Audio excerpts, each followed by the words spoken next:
Buenos dias, bonjour, and good day. It is Tuesday, January 29th. It is our 5th Tuesday of the year, and that means we have 47 more weeks ahead of us to work on being our best selves. So, if you've been following along, you are aware that over the last few weeks, I have been covering 5 steps of successful personal transformation.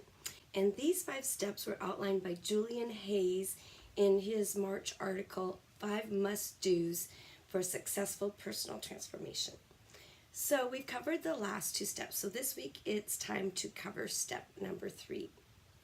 Leave your comfort zone.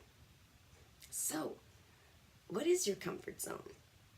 Is it that right spot, that right dial on the electric blanket where you just stay nice and toasty all night long, but you don't get too hot, you don't get cold, but so nice and comfy and cozy that you just don't want to get out of your warm bed in the morning, especially if you're in a place like Minnesota where it's minus 51 degrees.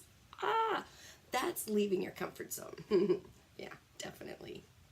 But one thing that I do believe about our comfort zone is that while it's a safe place to hang out, because it's comfortable there, it can also be a place of stagnation. It could be a place that we hang out and we miss out opportunities that could lead to great growth in our personal lives, because sometimes we're just too afraid to take that chance or take that risk, especially if there's any kind of perceived fear of risk involved, anything that seems overly challenging for us.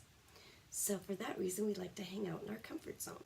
I think I've shared with you before that one of my goals for 2019 is to push myself out of my comfort zone, because I don't want to stagnate, and I guess I've been feeling like 2018 was a year of a lot of changes, and I want to keep that momentum going. So to do that, I decided to do everything I can to push myself out of my comfort zone. For example, over the last 2 weekends, while Chris has been gone, I've held an open house. And I even printed out invitations and canvassed the neighborhood, knocked on doors, and introduced myself to neighbors that I've never met in the 2.5 years that I've lived here. And then invited them to my open house. Now, did that take me out of my comfort zone? Abso-freaking-lutely. Absolutely. If it was something I was comfortable doing, I would have done it a long time ago. But I did it, and the end result is neighbors came, and I got to meet some really cool, interesting people. And I'm so glad that I made myself step out the front door and start knocking on doors and ringing doorbells. Another thing that I'm doing to take myself out of my comfort zone is today I started my EMDR brain spotting therapy. Talk about like when you get deep down in the brain, that can really take you out of your comfort zone. Now, let's just say that you don't feel like you really need to go that far, but you wouldn't mind if I share some of my favorite tips that I grabbed from a Forbes article that was about 13 mental tricks that you can do to help you get out of your comfort zone. Okay? So, here they are. Here's the first one. The first one is study your physical manifestation of fear. Now, this is something that my counselor had me doing today in my EMDR brain spotting therapy. We'd go through the exercise, and then she'd follow up and say, so now where did you feel that in your body? And can you describe how that felt?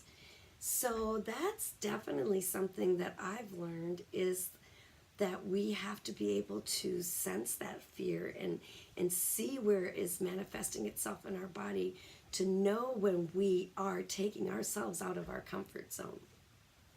The second tip that I'd like to share is tell yourself, I'm fearless. Now, I know that sounds kind of hokey, but the truth is I did brand research for Regions Blue Cross Blue Shield a couple years ago, so I tend to notice their advertising, their client, and their campaign this year is Be Fearless. And I saw that first outdoor ad, I'm like, Yeah, that's a good model for going into this year. Be fearless. And so I took it just a little step further and I bought myself my Be Fearless Xena Warrior arm cuff. And seriously, folks, in the morning I put this on and I'm like, be a warrior, be fearless. And it's kind of a symbol to me throughout the day that I can be fearless and tackle my fears head on, face on. Another tip that I want to share with you is number 3. Revisit your greatest accomplishments. Have you ever stopped to think that your accomplishments are a result of your courage? Yeah, you accomplished great things because you were brave and courageous enough to take that step and get yourself out of your comfort zone. Stepping forward in faith and looking fear in the eye isn't easy, but it helps us realize what we are truly made of. So, whenever you get a chance, revisit your successes and remember that it's your courage that is what got you there. Okay? The next mental tip I want to share is make it a habit to try something new.